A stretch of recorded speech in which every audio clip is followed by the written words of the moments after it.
1 Corinthians chapter 11. Be ye imitators of me, even as I also am of Christ. Now I praise you that ye remember me in all things, and hold fast the traditions, even as I delivered them to you. But I would have you know that the head of every man is Christ, and the head of the woman is the man, and the head of Christ is God. Every man praying or prophesying, having his head covered, dishonoreth his head.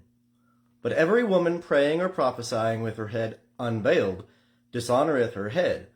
For it is one and the same thing as if she were shaven. For if a woman is not veiled, let her also be shorn. But if it is a shame to a woman to be shorn or shaven, let her be veiled.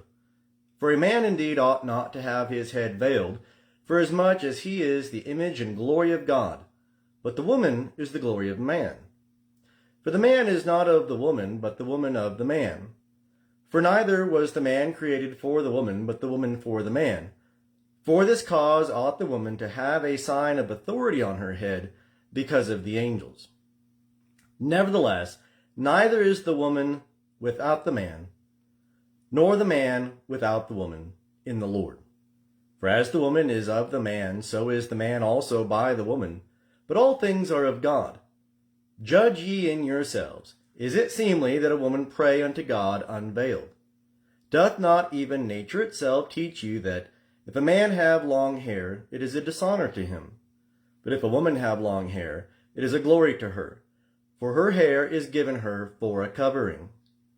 But if any man seemeth to be contentious, we have no such custom, neither the churches of God. But in giving you this charge I praise you not, that ye come together not for the better, but for the worse. For first of all, when ye come together in the church, I hear that divisions exist among you, and I partly believe it. For there must be also factions among you, that they that are approved may be made manifest among you. When therefore ye assemble yourselves together, it is not possible to eat the Lord's Supper. For in your eating each one taketh before other his own supper, and one is hungry, and another is drunken. What? Have ye not houses to eat and to drink in? Or despise ye the church of God, and put them to shame that have not? What shall I say to you? Shall I praise you?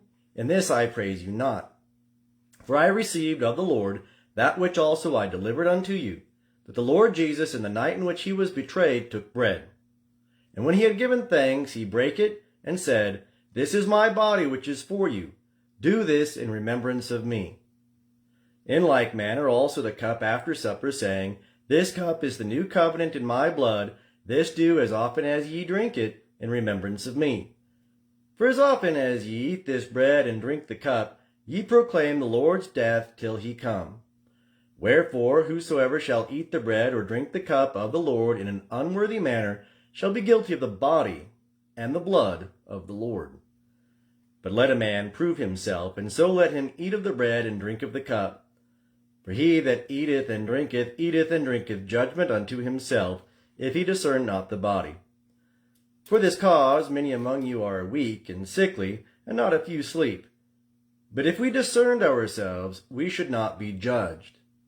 But when we are judged, we are chastened of the Lord, that we may not be condemned with the world. Wherefore, my brethren, when ye come together to eat, wait for one another. And if any man is hungry, let him eat at home, that your coming together be not unto judgment. And the rest will I set in order whensoever I come.